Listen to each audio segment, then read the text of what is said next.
Hello, hello. Bonjour à tous, bonjour à vous, explorateurs, exploratrices, j'espère que vous allez bien, bienvenue chez Histoire Explore. Et donc là, c'est l'hebdo, donc consacré à l'actu un peu gilet histoire sans se prendre la tête, donc dans une ambiance tranquille et détendue. J'espère que vous êtes en forme, que c'est le week-end qui vous accueille, les bras ouverts. Si vous voyez cette émission en replay, donc sur la chaîne YouTube Histoire Explore, ou sur Twitch en direct si vous êtes dans le coin. Donc vous êtes non censé savoir que un streamer donc du pseudo Jean Pormanov, notamment est décédé donc lors d'un stream, alors pas sur la chaîne Twitch, mais sur une autre chaîne, donc sur une autre plateforme qui s'appelle Kick, pour pas la nommer, où on est un peu au Far West tout simplement sur ce type de plateforme. Et donc il est mort donc de mauvais traitements en direct live, avec des personnes qui regardaient avec beaucoup d'appétit. On a l'impression d'être dans les jeux du cirque. Et je savais pas comment aborder cette news-là, parce que c'est quand même pas très YOLO quand même comme nouvelle, de se dire que comment une activité de plaisir, de partage avec d'autres personnes par le biais d'un écran puisse devenir comme ça un motif de souffrance et puisse très mal se terminer pour ce pauvre homme de 46 ans. Donc on va revenir un peu dessus et notamment sur deux articles. Un article qui présente la situation et notamment vous allez voir les aspects assez glauques du délit qui a été commis, parce que voilà, il y a quand même l'enquête qui est en cours pour comprendre ce qui s'est passé, met en avant le fait de non-assistance à personne en danger, voire même de mise volontairement en danger d'une personne. Et donc vous avez un article qui revient là-dessus, et ensuite un autre article qui présentera aussi un peu le parcours de cet homme. Alors je suis en train de chercher l'article en question, qui date donc du 19 août, donc c'est un drame qui a surgi pendant les vacances, où on a donc un quadragénaire ancien militaire qui a été régulièrement violenté lors de ses lives par d'autres compères avec lesquels il faisait des streams en direct, donc. Et il a été laissé pour mort en fait lors d'un set stream. Donc là on le voit sur les différentes représentations photos. Jean Pormanov, donc de son pseudo, de son vrai nom Raphaël Graven, donc de 46 ans. Et donc le parquet de Nice a ouvert une enquête notamment pour comprendre les causes du décès de la personne, avec autopsie, et notamment pour savoir aussi précisément les causes du décès. Alors la chaîne Kik en particulier s'en est complètement lavé les mains, étant donné que ça lui faisait de l'audience en particulier. Là peut-être que la justice française va peut-être la rappeler un peu à ses obligations. Et donc on est sur un succès en fait, où une personne, par le biais de ses lives et notamment de ses souffrances, accumulait des audiences. Donc on parle de 500 000 personnes qui le suivaient, un demi-million, et avec 3 autres influenceurs, ses compères, qui vont être justement dans cette affaire. Donc vous avez Owen Senazandotti, alias Naruto, Safin Hamadi, alias Safin, et un dénommé Koudou. Donc ces 3 hommes-là ont été écoutés par les services de police, et notamment vous avez un élément de plainte contre eux, bien entendu. Donc lors des lives, bien entendu, quand on parle de violence, c'est des coups, c'est des humiliations de la personne, avec un relationnel avec le chat qui poussait à davantage de violence, et crachats, saisir à la gorge, lui déverser des substances. On est vraiment dans un cas de harcèlement XXL. Alors quand on sait que la lutte contre le harcèlement est une cause nationale en France, parce que tout simplement on en voit les méfaits dans la société, de l'école jusqu'au monde adulte, c'est malheureusement une pratique qui, même si elle est luttée, elle peut se retrouver dans différents milieux. Là on a quelque chose qui se faisait totalement en live, sans aucun contrôle, et même l'ARCOM, qui est l'ancêtre du CSA, le nouveau nom du CSA. Alors le CSA, pour les plus vieux qui l'ont connu, c'est le Conseil supérieur de l'audiovisuel, qui se charge justement de faire un peu le gendarme à l'écran, notamment par rapport au contenu, aux propos, assurer une neutralité et une rigueur dans les informations données, par exemple au sein des émissions, le temps de parole des hommes politiques, et qui s'occupait aussi du pan maintenant d'Internet, qui est devenu donc l'ARCOM par la suite, a été pourtant saisi plus de 80 fois sur le cas de cette chaîne et des sévices qui arrivaient à ce streamer. Et l'ARCOM n'a rien fait. Tout va bien. C'est-à-dire qu'il y a eu quand même des alertes, et notamment le soir de ce fameux stream, en fait, où ce streamer Quadra était en train de décéder, des viewers qui sont tombés là-dessus ont interpellé l'Arcom et malheureusement, bien entendu, ça n'a pas fonctionné. Donc des spectateurs complaisants face à ce spectacle de violence. Hein. Donc il y avait une cagnotte qui était là le soir de ce spectacle, hein, quand il y a eu la mort de ce Raphaël Graven. Alors le soir ou durant la journée, c'est pas précisé quand s'est déroulé cet événement tragique. Il y avait une cagnotte en ligne et qui laissait plus ou moins supposer qu'il y avait déjà 36 000 € dans la cagnotte, hein, c'est-à-dire que les gens payent et donnent des subs, etc. face au spectacle qui était présenté. Et donc on est quand même 3 chefs d'inculpation hein, qui ont été retenus par rapport à cette mort en direct. Hein. Provocation publique par moyen de communication électronique à la haine ou à la violence à l'égard d'une personne. Violence ordinaire en réunion sur personnes vulnérables. Et diffusion d'enregistrement d'images relatives à la commission d'infraction d'atteinte volontaire à l'intégrité de la personne. Donc le code pénal en France, il est quand même bien chargé sur ces questions-là. Les trois personnes qui ont été donc qui vont être mises en examen, ou du moins qui vont être jugées selon ces principes-là. Hein. Ce qui est le plus fort, c'est que donc on est vraiment dans la société du spectacle, comme le dirait Guy Debord, où on a un spectacle qui est présenté en fait à l'écran et par le biais de sociétés de production donc qui sont gérées par ces youtubeurs là. Il y a une histoire de relationnel aussi entre ces hommes et puis aussi d'abus de faiblesse et notamment de relations toxiques, on peut pas dire autre chose, hein, qui abusent d'une personne et qui crée une forme de dépendance vis-à-vis de cette personne-là et qui l'entraîne toujours plus loin notamment. Ça, c'est vraiment un élément donc de domination mentale que l'on retrouve dans des couples toxiques, que l'on retrouve avec des gourous, que l'on retrouve dans des régimes totalitaires. C'est-à-dire que vous avez des éléments où la personne en fait va devenir complètement soumise en fait à l'élément qui la violente et qui la brutalise en particulier, jouant sur des ressentiments et autres. Enfin bref, c'est vraiment une histoire, mais d'une tristesse par rapport à ce qui s'est passé, à la suite de l'histoire et surtout son dénouement. Et puis face à des gens, mais qui sont complètement détachés de ce qui s'est passé. Les personnes là, alors soit elles font le regret, oh, il va nous manquer, etc., ce qui est abject. Le respect pour la famille, j'ose même pas en parler. Mais d'un côté, ou des personnes qui disent, mais non, c'était des scénarios que l'on faisait. Tout avait été prévu. Parce que ça, c'est la nouvelle défense, en fait, de dire que c'était un scénario en tant que tel. Alors la mère de JP en particulier lors d'une publication, a indiqué que oui, c'était des scénarios qui étaient prédits, qui étaient écrits à l'avance, avec des rôles qui étaient donnés à chacun, etc. Sauf que c'est parce que vous écrivez un scénario que la violence du contenu à l'écran n'est pas là et qu'il n'y ait pas aussi un relationnel du dominant-dominé aussi au sein de ces scénarios et avec une personne qui appelle à l'aide quand même. Et plusieurs éléments, notamment qui ont été relevés, hein, sur le fait que l'état de santé quand même relativement fragile déjà de JP en particulier, un état de détresse qui était présent et puis surtout des appels à l'aide parfois en direct hein, qui indiquaient bien que on sortait sans doute du cadre du scénario, quoi.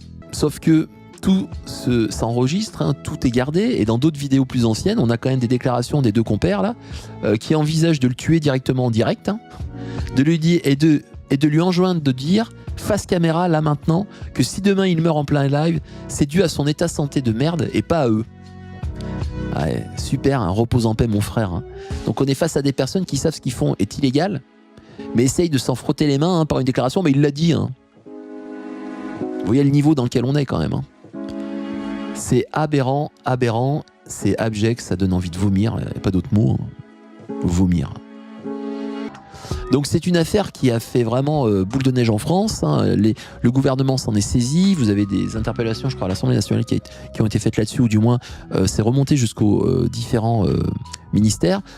C'est également parti dans la presse internationale. Donc on a plusieurs journaux qui se sont saisis de cette affaire et vous avez dans plusieurs pays notamment des affaires similaires qui remontent hein, et qui posent quand même la question justement de la responsabilité déjà face à ce type d'actes. Comment peut-on faire pour les empêcher, pour les arrêter également? La ministre déléguée de l'intelligence artificielle, Clara Chapaz, alors qui n'est pas une intelligence, soit dit en passant, a annoncé va saisir l'Arcom. Enfin, quand même, il faudrait peut-être un peu se bouger. Hein. Signalement sur Pharos. Hein. Ouais, c'est peut-être un peu trop tard. Hein. Et donc là, il y a bien une défaillance. Hein. Alors ça, elle le reconnaît quand même. Hein.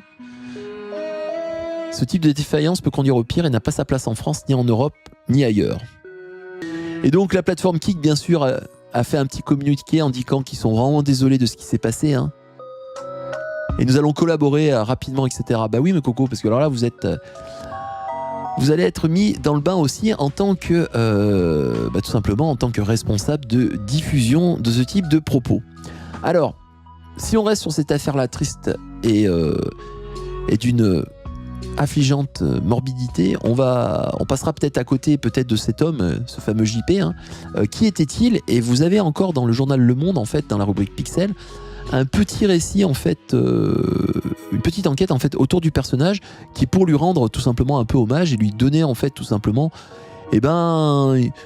recréer en fait son histoire loin de cette, alors pas forcément loin de ce qui est arrivé parce que forcément l'histoire l'aborde, mais qui permet de redonner un peu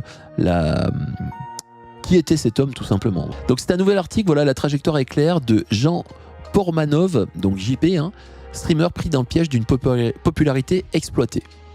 Alors, là, vous avez un article qui parle un peu du personnage, en fait. Hein.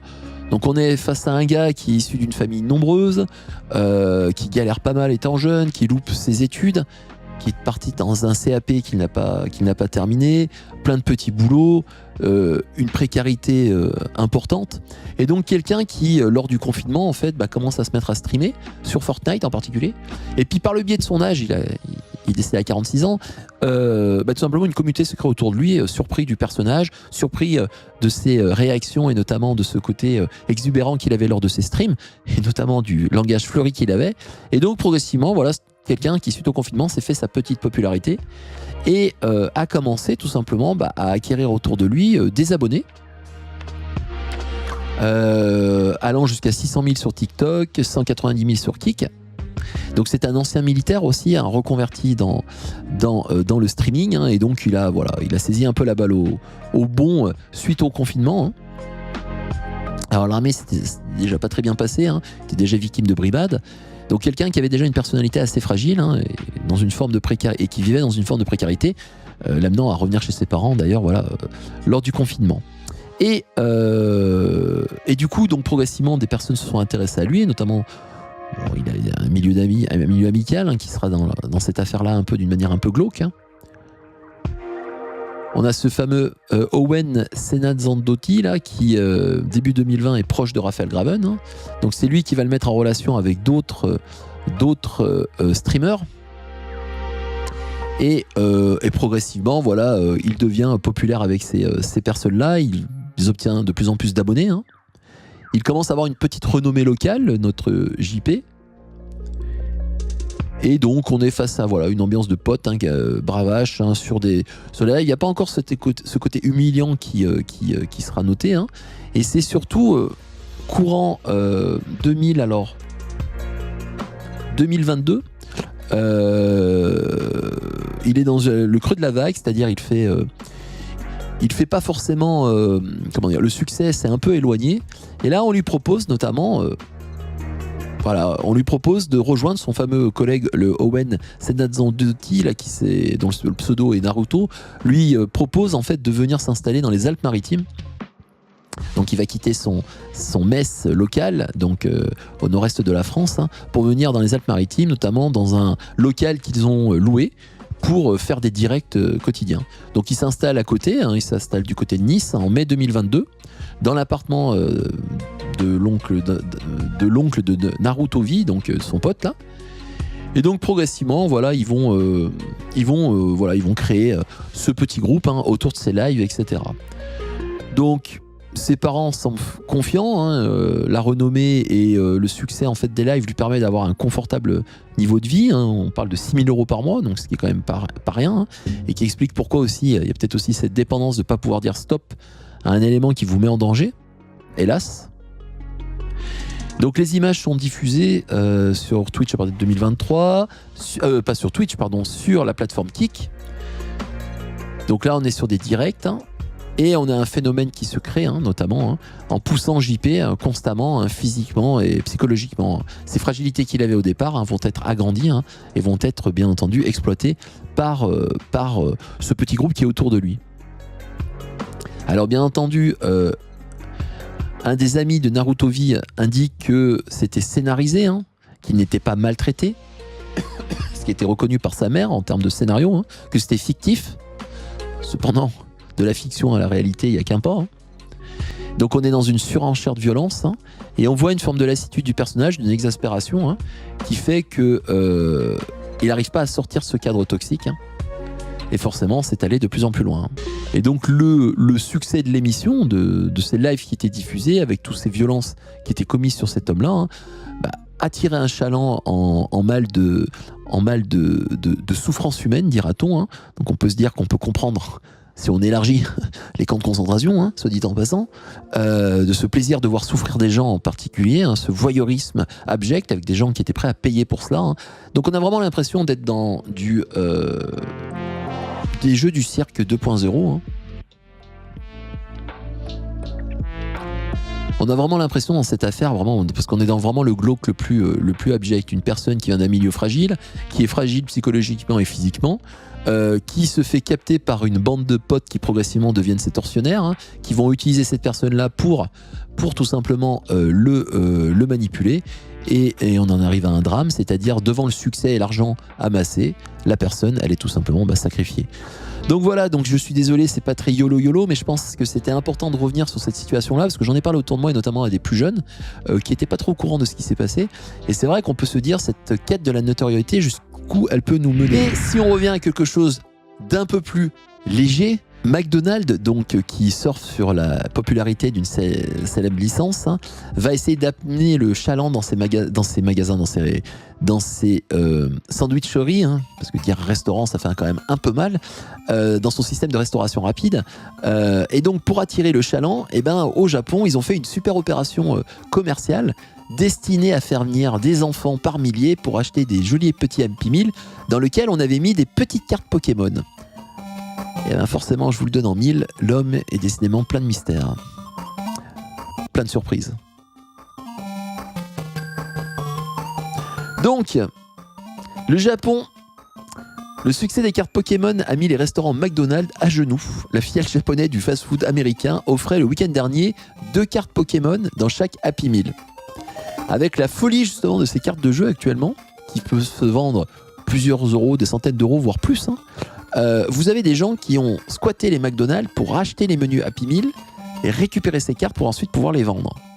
Donc les enfants là, on les oublie complètement. Donc vous avez un système donc de deal de cartes Pokémon qui s'est fait. Hein. Et le problème, c'est que mis à part voilà, les scènes scandaleuses où on avait des adultes qui grillaient des gamins pour avoir ces cartes là, etc. C'est que les Happy Meal n'étaient même pas consommés. C'est-à-dire les sacs qui contenaient donc le sandwich quand même et les frites, etc., quoi, le menu, étaient laissés à l'extérieur du magasin, sur les trottoirs. Et quand je dis les sacs, c'est pas 1 ou 2 sacs, c'est des centaines de sacs avec de la bouffe. Hein. Donc, même pas donné à des sans domicile fixe ou qui auraient été redistribués à des gens qui pouvaient avoir quand même un repas, un minimum d'un repas quand même.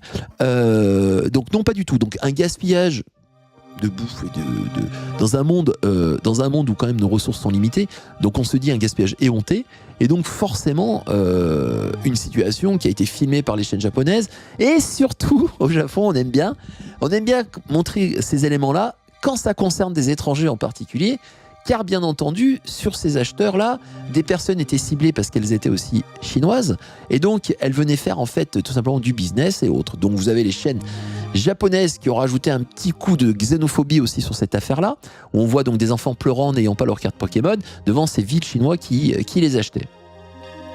Donc des scènes se multipliaient, des files d'attente, donc des cartes voilà, avec une spéculation entre 30 à 50 euros la carte. Hein.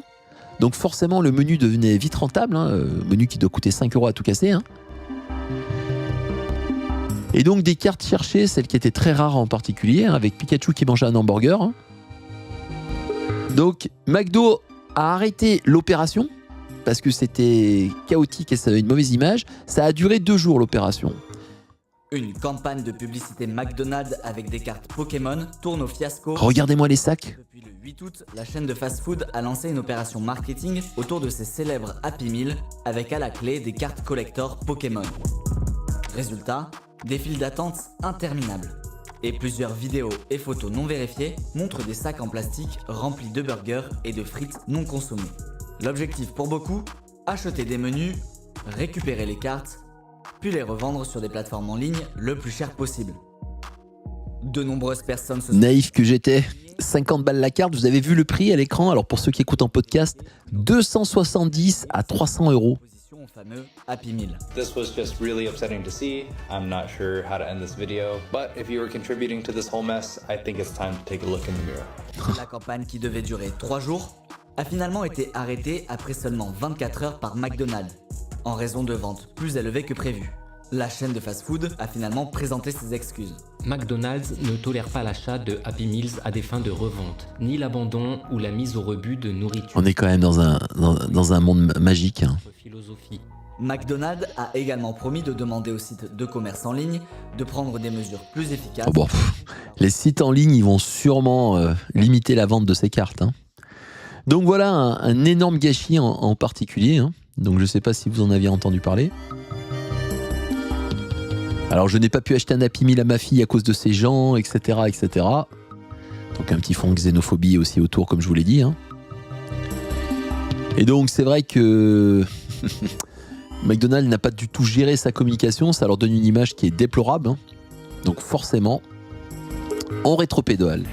Lego qui va sortir un nouveau set, l'Étoile de la Mort, de plus de 7000 pièces. Alors là, on est sur du gros truc. Hein. Donc une Étoile de la Mort, donc ça va sortir bientôt. Alors pour ceux qui ont la version vidéo, là, vous pouvez la voir en vidéo. Donc une très belle représentation. Donc l'Étoile de la Mort, donc la fameuse base, ce n'est pas une lune.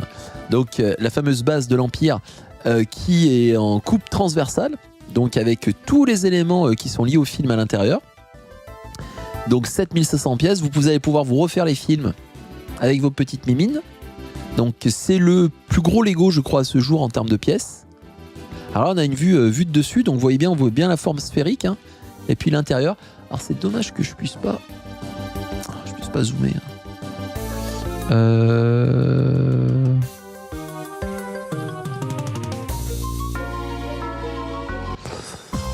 Oui, on voit donc là l'arrivée de l'empereur dans sa navette blanche au sein de la base spatiale. Donc vous pouvez refaire vos petites scénettes. La lutte entre Luke et Dark Vador devant l'empereur. Enfin bref, vous avez tous les éléments du film. Et cette belle pièce qui ira ravie dans votre salon Ikea. Donc là on voit notamment un homme qui tient justement cette Étoile de la Mort sur sa table. Et on voit la taille de l'élément, hein, ça fait facilement, ça doit bien faire 50 cm de haut sur, vu que c'est une sphère, donc 50 cm, 60 cm à peu près. Donc il ira très bien dans un coin de votre salon. Donc salon bien sûr qui fait 200 mètres carrés, hein, il va s'enduire. Et par contre, 7500 pièces, c'est joli, mais 7500 pièces, c'est très cher. Alors, d'après vous, combien Lego va faire payer cette Étoile de la Mort de 7500 pièces et des brouettes?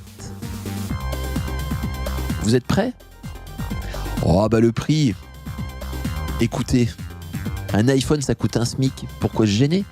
Donc on est aux alentours de 1000 euros. 1000 euros pour un jouet, pour un Lego. 1000 balles. 1000 balles. Vous imaginez? Non mais on est dans un monde fantastique quoi. Donc ce Lego qui doit à fabriquer ne doit pas coûter 1000 euros quand même. On est sur des prix complètement stratosphériques. Donc voilà, j'ai que ça à dire moi quand j'ai vu ce prix là. Alors moi j'ai la chance d'avoir l'Étoile de la Mort, le précédent modèle, acheté en Asie bien moins cher, j'ose l'avouer. Alors qui dit contrefaçon, non, mais en tout cas qui coûte pas cette somme. Hein. Donc voilà, on est sur des prix qui sont stratosphériques. Et donc voilà, je tenais à vous le dire. Donc c'est une belle pièce de collection. Mais alors en tout cas, il va falloir manger des pâtes hein, si vous voulez vous l'obtenir. 1000 balles, mais on est vraiment dans un autre monde.